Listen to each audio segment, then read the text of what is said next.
The Galactic Academy's xenobiology class had become something of a tradition among the diverse species that populated the sprawling space station orbiting Kepler 442b. Every cycle, students were encouraged to bring their domestic companions to demonstrate the concept of interspecies bonding, a practice that most civilizations had developed independently across the galaxy. Anna stepped into the amphitheater-style classroom, her boots clicking against the polished metallic floor. The human exchange student carried a specialized container that hummed softly with climate controls, and immediately, every sensor stalk, antenna, and optical organ in the room swiveled toward her. Professor Kelnara, a serpentine srith with iridescent scales, gestured welcomingly with one of her forearms. "Ah, student Anna, we were just beginning our presentations. Please find a seat. You'll present last as per our roster." Anna nodded and settled into a seat designed to accommodate multiple body types, placing her container carefully at her feet. Beside her, a Glimmerian student named Vixthra gave her a friendly pulse of bioluminescence in greeting. The presentations began with predictable charm.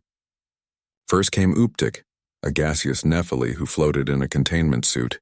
His pet was a small crystalline organism that sang in harmonic frequencies, creating beautiful patterns in the air. The class responded with appreciative gestures, soft chirps, gentle color changes, and the galactic standard sign for approval.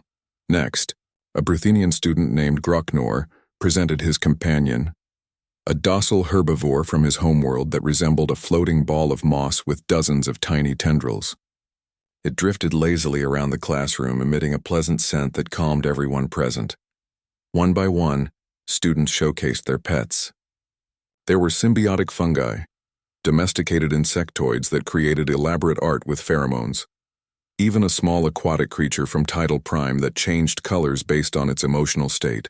Each presentation emphasized the same themes: companionship without threat, beauty without danger, comfort without fear. Then came Anna's turn.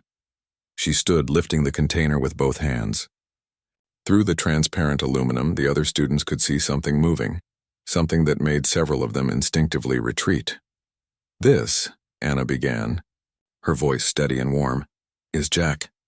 She opened the container, and out stepped a creature that made the classroom erupt in gasps, warning chirps, and one student's emergency pheromone release that triggered the ventilation systems. Jack was a domestic cat, a Bengal mix with striking rosette markings that gave him the appearance of a miniatured apex predator. His green eyes surveyed the room with an intensity that millions of years of evolution had perfected. He stretched languidly, extending razor-sharp claws that caught the overhead lighting, then sat down and began grooming himself with complete indifference to the panic he'd caused. "Student Anna," Professor Kelnara's voice carried a tremor that her translator struggled to mask. That is a predator, a carnivore. I can see its hunting adaptations from here. Forward-facing eyes for tracking prey, retractable claws for grasping those teeth." "Yes, Professor," Anna replied calmly. "Jack is a Felis catus, a domesticated predator from Earth. Humans have lived alongside his species for over 10,000 years." The classroom was silent except for Jack's purring, a sound that registered on several species. Threat detection systems as a low-frequency growl. A Quilarian student named Fiplik spoke up, his tentacles quivering. "But why would you domesticate something that could hunt you? That makes no logical sense. We civilized species bond with creatures that pose no danger." Anna smiled, and there was something in that expression that made several students remember that humans, too, were classified as apex predators on their homeworld. "That's the difference, I suppose. Humans don't just befriend things because they're safe. We befriend things because we see something in them worth loving." She knelt down and extended her hand. Jack immediately rubbed his face against her palm, purring louder, and then, to the horror of the entire class, he playfully bit her finger. Anna laughed. "He's playing. It's how he shows affection." "It attacked you," squeaked a Yip-Yak student, their fur standing on end. "No, if Jack attacked me, I'd know it," Anna said, scratching behind Jack's ears. "This is trust. Jack knows I'm not prey. I know he's not a threat. We understand each other." Professor Kelnara slowly approached, her academic curiosity beginning to override her instinctive fear. "Fascinating. So humans bond with creatures not despite their dangerous nature, but alongside it." "Exactly," Anna confirmed. Humans have domesticated wolves, raptors, even kept bears and large reptiles as companions. We see the predator, acknowledge what it is, and choose to build a relationship anyway. It's not about dominance or removing the danger. It's about mutual respect. Jack, as if understanding the importance of the moment, stood and walked toward the professor. Every student held their breath. The cat sniffed the air near Kelnara's lower left arm, then gently pressed his head against her scales and purred. The professor's optical membranes fluttered in surprise. Oh my. That's actually quite pleasant. Within minutes, Jack had transformed from classroom terror to the center of attention.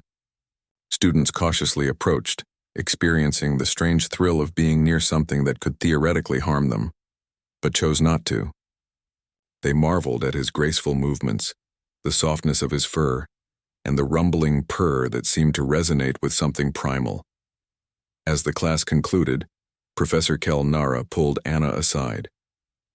Your species continues to surprise us, student Anna. We bond with the harmless. You bond with anything that will have you. Anna picked up Jack, who draped himself over her shoulder like a lazy scarf. Professor, I think that's what makes humans, well, human. We don't just survive alongside predators.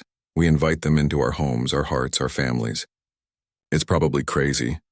Crazy, the professor agreed, her scales rippling in the Srith equivalent of a smile. But perhaps that's why your species has been so successful at making alliances across the galaxy. You see potential friends where others see only threats. As Anna left the classroom, Jack looked back at the assembled aliens with his inscrutable feline gaze. And every student understood, perhaps for the first time, why Earth's motto in the galactic community was simple. We befriend the universe, one predator at a time.